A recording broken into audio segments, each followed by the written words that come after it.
자, 여기서 원죄론을 믿는 분들이 좀 고민할 수 있는 그 질문을 해보겠습니다. 자, 원죄를 가지고 태어난 사람들이 죽었다면 그 사람들은 그 원죄에 대한 대가를 치렀다고 볼 수 있는 거죠. 자, 원죄를 내가 갖고 태어났어요. 원죄 때문에 난 반드시 죽어야 돼요. 근데 내가 죽었어요. 그러면 일단 그 원죄의 대가를 내가 치른 거잖아요. 그렇잖아요. 죄의 삭은 사망이요. 그래서 저는 죽었어요. 그러면 그 죄의 삭은 어차피 저는 그 죄를 치른 거잖아요. 그리고 나서 심판을 하시는 건 하나님의 권한인데 일단 저는 죄의 삭을 치렀어요. 그런데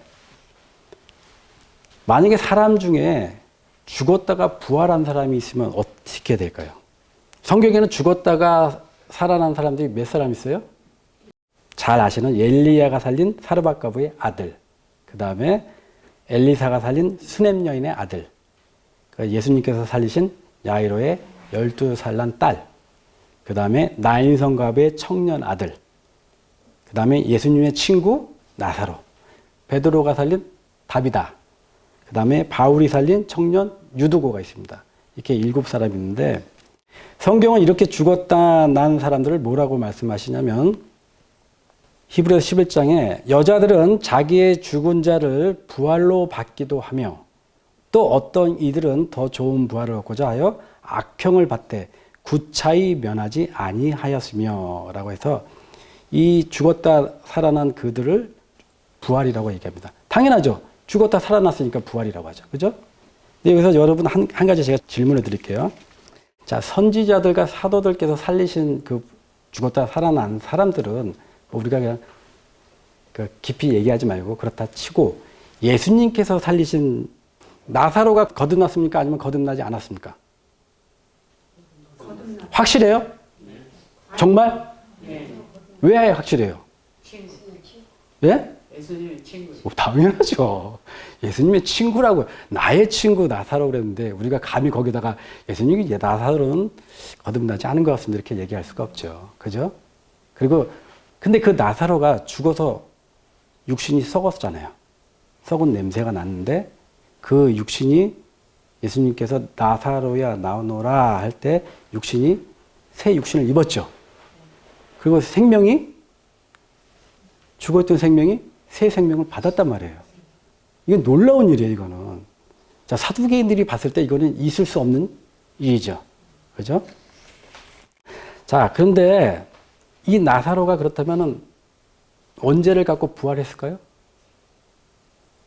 자, 원죄론 입장에서 한번 생각을 해보세요. 사람은 태어나면 죽는다. 그래서 죄의 삭은 사망이다. 그런데 원죄가 원죄론 있는 사람들은 그렇게 생각하고 있습니다. 그래도 원죄가 있다고요? 와. 네. 원죄 자체가 그게 잘못 사람의 그러니까 원죄론 입장에서는 그건 아니죠. 답을 치렀다라고 생각을 할 수 있을 것 같아요. 그럼 이제 나사로는 원죄가 없는 상태, 깨끗한 상태네, 그죠? 마치 아담이 범죄하기 전에 에덴 동산의 그 상태. 그렇게 돼야지 맞죠. 논리라면. 그런데 만약에 이 나사로가 원죄가 있다면 큰 문제가 생겨요. 예수님만 아니라 모든 사도들이 부활시켰던 그 생명이 죄가 있다면 문제가 생겨요. 왜? 하나님께서 죄인을 부활시키고 살리셔버린 거예요. 그건 있을 수 없는 일이에요. 어떻게 하나님께서 죄가 있어서 죽은 사람을 어떻게 다시 살리십니까? 죄인들은 둘째 부활이 일어나야죠. 그렇죠? 이거는 논리적으로 맞지 않고 성경적으로 맞지 않아요. 네, 그래서 두 번째, 만약에 죄인들을 살리셨다고 하면은 더 큰 문제가 또 생깁니다.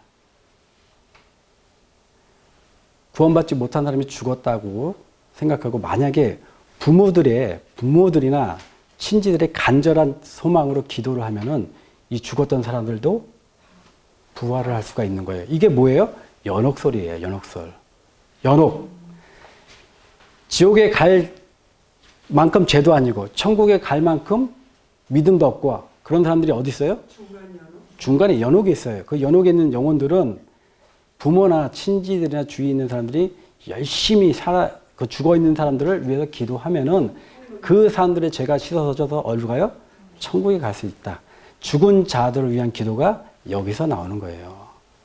자, 제가 말씀드리는 것, 죽었다가 살아난 사람들이 죄인이라면 첫 번째로 하나님께서 죄인을 살리시고, 두 번째로 죄인들도 죽은 자들을 위해서 기도하면은 천국에 갈 수 있다는 그런 논리가 생기게 되죠. 예. 그렇죠. 그래서 이 죽은 자들은 죄가 없는 사람들이에요. 거듭난 사람들, 그죠? 그리고 이 죽은 자들이 모태에서 다시 부활했다면은 원죄론이 성립이 되죠, 그죠? 왜냐면 이 죽은 자들의 부활이 모태를 통해서 다시 태어났다면은, 왜냐면 모태가 모친이 죄악증이 있었기 때문에 그 죄인이 원죄라는 것이 또 성립이 되는데, 이 사람들은 그 상태에서 바로 다시 살아났단 말이에요, 그죠? 모든 사람들이 죽음 어떤 다른 상태에 있는 게 아니라 그 상태, 무덤에 있는 그 상태에서 부활을 했기 때문에 이 사람들은 원죄가 성립이 될 수가 없죠. 그죠? 자, 고린도전서 15장 말씀을 제가 읽겠습니다.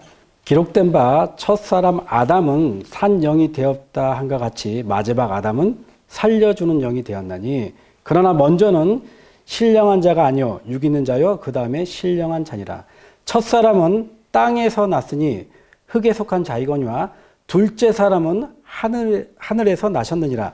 무릇 흙에 속한 자는 저 흙에 속한 자들과 같고 무릇 하늘에 속한 자는 저 하늘에 속한 자들과 같으니, 우리가 흙에 속한 자의 형상을 입은 것 같이 또한 하늘에 속한 자의 형상을 입으리라. 고린도전서 15장에 보면은 흙에 속한 자하고 하늘에 속한 자가 나와요. 자, 고린도전서 말씀에 의하면은 나사로는 처음에 흙에 속한 자였죠. 그죠? 근데 죽어서 살아났을 땐 그럼 어떻게 돼요? 하늘에 속한 자의 형상을 입어야죠. 이것을 원죄론자들이 굉장히 많이 주장하거든요. 우리는 흙에서 낳았고 예수님은 하늘에서 났다. 그래서 우리와 예수님은 다르다라고 얘기하지만, 예수님께서 내가 하늘에서 왔다는 것은 제가 원죄론 강의에서 말씀드렸지만 그 뜻은 뭐냐면, 너희와 내가 다르다 이게 아니라 나는 하늘에서 온 메시아다 그 뜻이에요. 오시리, 너희가 오시리가 그이니까 라고 물어봤을 때 오시리 자체가 유대인들한테는 메시아라는 그런 의미가 있거든요. 그래서 오시리가 당신이니까 이게 뭐냐면 메시아가 당신이니까 이런 뜻이거든요. 그래서 하늘에서 왔다, 오시니 내가 메시아다 이런 뜻이지 너와 나는 다르다 이런 뜻이 아니거든요. 전체적인 문장을 보세요. 그래서 이 나사로는 이 말씀에 의하면은 하늘에 속한 자의 형상을 입게 된 거죠. 그죠? 야, 여러분, 근데 사는 것도 어렵지만은 죽는 것도 어려워요. 자, 나사로 입장에서 우리가 좀 생각을 해봐요. 나사로는 거듭나서 자기가 예수님을 믿고 기쁜 마음으로 죽었어요. 근데 예수님께서 나사로를 살리셨어요. 그럼 나사로가 앞으로 병도 걸릴 것이고 또 죄의 시험도 많이 있을 것이고, 나사로 입장에서는 혹시 아세요? 죄를 범해서 구원받지 못할 수도 있잖아요. 그 상태에서 만약에 예수님이 제가 거듭난 상태에서 제가 죽었단 말이에요. 근데 예수님께서 저를 잠깐 깨워갖고 내가 좀 너를 증거해야 되는데 이 세상에 좀 올 수 없겠냐?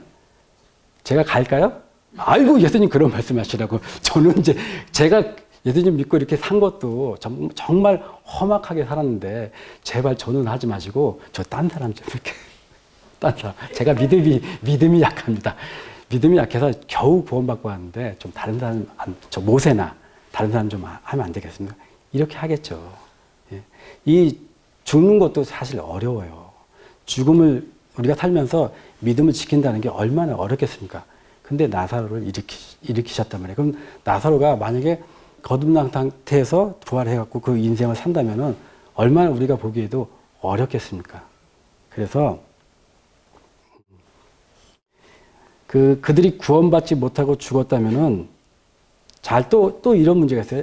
나사로나 다른 사람들이 구원받지 못하고 부활했다면은 또 어떤 문제가 생기냐면 죽은 사람들에게 두 번의 기회가 되는 거죠.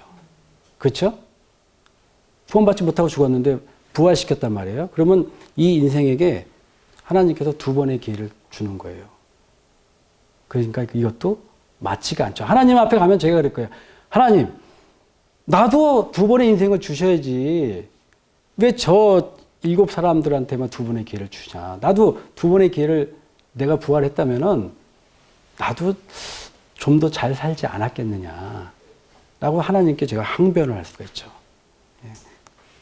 제가 왜 죽었다 부활했던 사람들을 이렇게 말씀드리는지 정리를 좀 해드릴게요. 원죄로는 아담의 범죄로 모든 사람들이 죽음의 형벌을 받았기 때문에 그 논리대로 말한다면은 나사로 같은 사람들은 죽었다가 살아났기 때문에 형벌을 받았다고 할 수가 있는 거죠. 있고, 더군다나 다른 사람들은 몰라도 예수님께서 직접 살리신 나사로는 그 인생은 완전해야 돼요. 나사로의 육신은 완전하고 그 생명도 완전해야 된단 말이에요. 이 얘기는 뭐냐면 결국 아담의 범죄로 우리가 죽음의 결과를 받는 것이지 아담의 원죄 때문에 모든 사람이 죽는다는 것이 아니죠. 아담의 원죄의 결과로 우리가 죽음을 받는 것이지 아담의 원죄 때문에 모든 사람이 무조건 죽어야 된다는 것은 아니란 얘기죠. 그래서 이 아담의 각 개인의 죄로 죽는 거기 때문에 하나님께서는 그 인생에 대해서 아셨기 때문에 그 위험을 무릅쓰고 그들을 살리신 거예요. 자, 근데 이 성경에는 7 사람 말고도 또 부활하는 사람들이 또 있어요. 마태복음 27장에 보면은 무덤들이 열리며 자던 성도의 몸이 많이 일어나되 예수의 부활 후에 저희가 무덤에서 나와서 거룩한 성에 들어가 많은 사람에게 보이니라. 마태복음 27장에 보면은 예수님께서 부활하신 후에 이미 죽어있던 사람들이 부활해서 예루살렘에 들어가서 자기의 부활을 증거합니다. 자, 여기서 예수님이 돌아가셨을 때 무덤들이 많이 터졌죠. 예. 그때 그들이 부활했을까요? 했어요. 예, 예. 자, 예. 예루살렘 그 감난산에는 예루살렘 유대인들의 무덤들이 거기 많이 있었어요. 거기 그래서 예수님이 나를 믿는 자는 죽어도 살겠고 그 말씀하신데 그 감난산 그 무덤들이에요. 그 무덤을 보시면서 말씀하신 거예요. 예, 말씀하셨는데 그 무덤들이 다 터졌단 말이에요. 근데 유대인들은 시체를 만지면 안 돼요. 왜냐면 그때 6월절이고 그래서 이 무덤을 만지면은 그 시체를 만지면은 그 6월절 절기에 참석을 못 해요. 그래서 무덤이 터진 그 상태로 놔둔 거예요.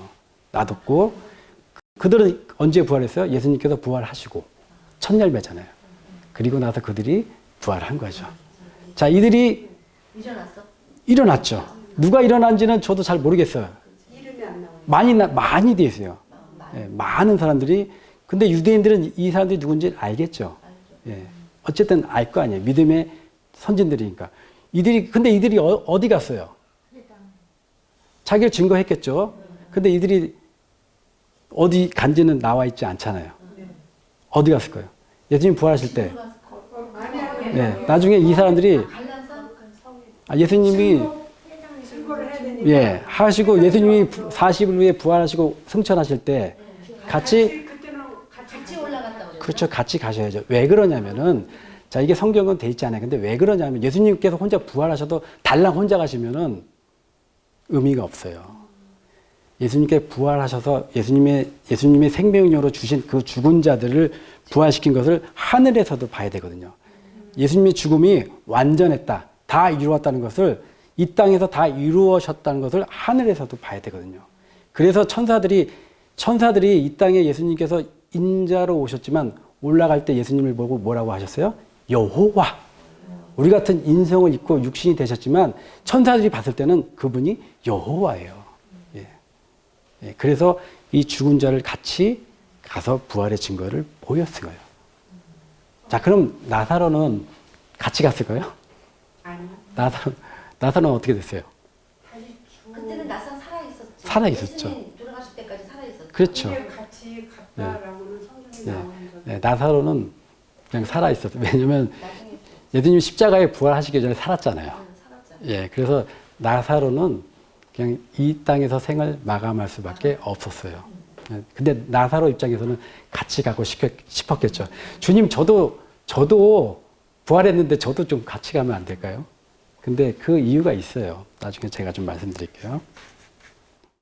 그래서 악인은 죄인이어서 죽은 자로 태어난다는 그 원죄는 교리가 이 죽었다가 부활한 사람들을 통해서 잘못됐다고 하나님은 증거하고 계시는 거예요. 너희들의 논리라면은 죽었다가 살아난 사람들도 다 죄인이고 이들은 죄의 삭을 치렀다고 그 죄인이 부활했다고 그런 여러 가지들이 성경적으로 맞지가 않는 거예요. 그래서 저는 하나님께서 이 특별히 7 사람들을 부활시켜서 우리에게 증거하신 그냥 예수님께서 그 당시에 믿지 않는 사람들을 위해서 부활시킨 그 능력도 있지만 사실은 우리에게 이런 증거를 통해서 하나님의 그 잘못된 성품 하나님께서 죄를 창조하시고 죄인을 만드셔서 이 땅에 보내시고 사단의 자녀로 태어나서 이 땅에 보낸다는 그런 잘못된 이게 얼마나 참난된 말입니까? 그것을 잘못됐다고 하나님께서 이 부활한 사람들을 통해서 증거하시고 계신다고 믿습니다.